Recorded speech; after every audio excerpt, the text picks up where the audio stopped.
माँ। अरे क्या माँ माँ कर रहा है, बकरी का बच्चा है क्या? अरे माँ मजाक छोड़ो, मुझे फाइनली वो मेन चौराहे वाली दुकान मिल गई है। अब देखना, आपका बेटा दुगनी स्पीड से पैसा कमाएगा। उफ, ये क्या?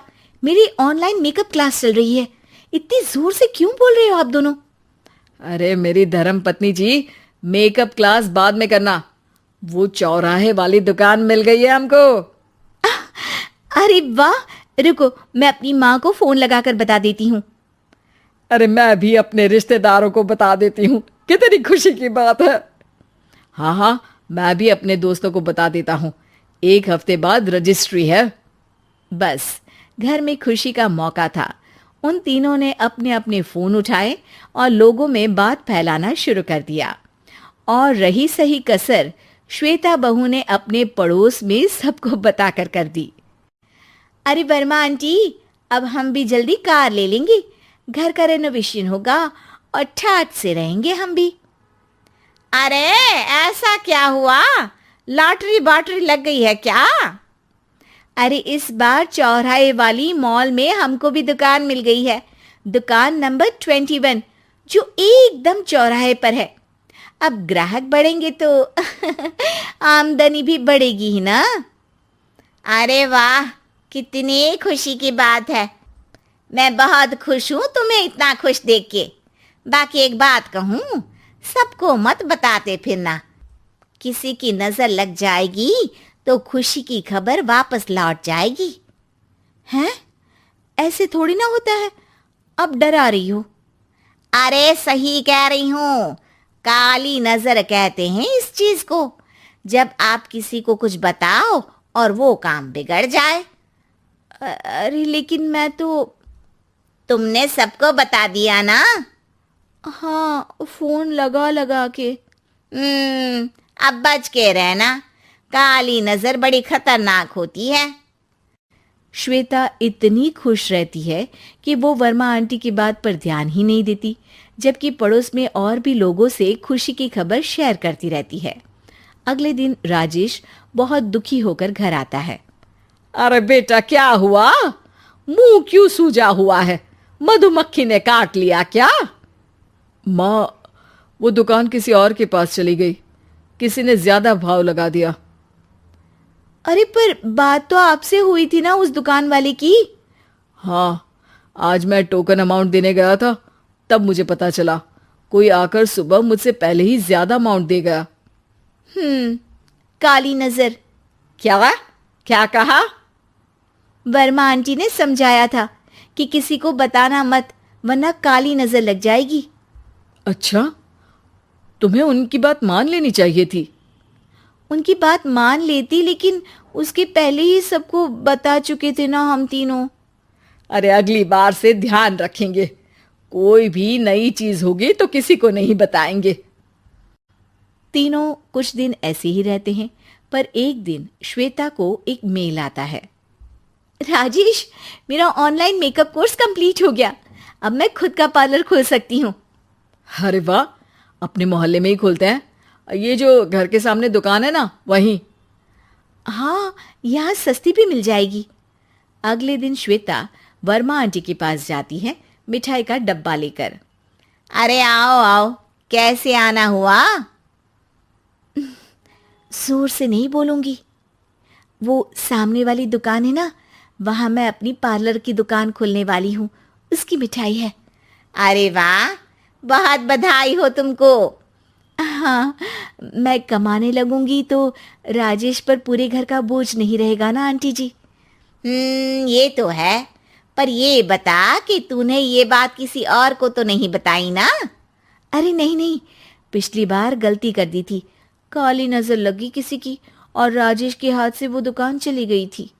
सबको मत बताना। चलो मैं चलती हूँ, कल दुकान की बात करने भी तो जाना है। अगले दिन श्वेता दुकान के लिए मालिक से बात करने जाती है। अरे लेकिन दुकान तो हम कल रात को ही किसी को दे चुके हैं। कल ही? हाँ कल ही। 2 दिन बाद कोई यहाँ पार्लर भी खोल लेगा, अब कहीं और दुकान देख लीजिए। अरे पर हमको भी तो पार्लर ही खोलना था। भाई एक ही दुकान है, आधी आधी तो नहीं दे सकता ना मैं। राजेश और श्वेता घर पर हताश होकर आ जाते हैं। इस बार तो किसी को बताया भी नहीं था, अब किसकी काली नजर लग सकती है? सुनो, तुमने माँ को बताया था क्या? अरे कैसी बात कर रही हो, माँ की नजर थोड़ी ना लगेगी। पक्का तुमने किसी को नहीं बताया था ना? सिर्फ वर्मा आंटी को बताया था, उन्होंने ही मुझे किसी को नहीं बताने को कहा। अरे यार तुम भी सही हो, मेरी माँ को नहीं बताने को कह रही हो, पर वर्मा आंटी को बताना तुम्हें जरूरी लगा। अरे वर्मा आंटी ने ही तो काली नजर के बारे में बताया था ना, वो हमेशा हमारा भला ही तो चाहती है। मेरी माँ भी हमारा भला ही चाहती है। अरे पर चिल्ला क्यों रहे हो? बात नहीं कर सकते क्या आराम से? नहीं आता वो आराम से बात करना, और करना भी नहीं चाहता हूं मैं। दुकान जाने का दुख गुस्से में बदल गया था और राजेश और श्वेता में बात बंद हो गई थी। 2 दिन बाद मोहल्ले में पार्लर का इनॉग्रेशन हुआ, जिसमें मोहल्ले के सभी लोगों को बुलाया गया, पर श्वेता, राजेश और माँ नहीं जाते। माँ अंदर आ जाओ, क्या देख रही हो? अरे नया पार्लर देख रही हूं अपने आंगन से। देखो, माँ को दूसरे का सुख देखने में कितना मजा आ रहा है, मेरा दुख नहीं दिख रहा इन्हें। यहाँ मेरा पार्लर भी तो हो सकता था। अरे चुप रहो यार, हर बात में लड़ाई क्यों ढूंढ रही हो? राजेश और श्वेता फिर बहस करने लगते थे। तभी माँ ने दोनों को बाहर बुलाया। अरे जरा देखो तो, दुकान चलाने वाले का बोर्ड पर नाम क्या लिखा है? श्रुति वर्मा। गाड़ी निकाले बेटा, हमें कहीं जाना है। काली नजर का इलाज कराने? राजेश अपनी बाइक निकालता है। तीनों ट्रिपलिंग कर रहे हैं। माँ राजेश को उस मॉल वाली दुकान पर लेकर जाती है जहां राजेश अपनी दुकान खोलने वाला था। यही दुकान लेना चाहता था ना तू? हाँ, पर इनको भी दुखी करने लेकर आई हो क्या यहाँ पर दुकान दिखाकर? वह काफी नहीं था? अरे श्वेता थोड़ा सब्र रख, अभी पता चलेगा कि हम यहाँ क्यों आए हैं। बता, इस दुकान चलाने वाले का नाम क्या है? अनुपम वर्मा। कुछ समझ में आया? वो दुकान वाली श्रुति वर्मा, ये दुकान वाला अनुपम वर्मा, और हमारे पड़ोस में हमने उस दुकानों के बारे में बताया किसको था? अब वर्मा आंटी को।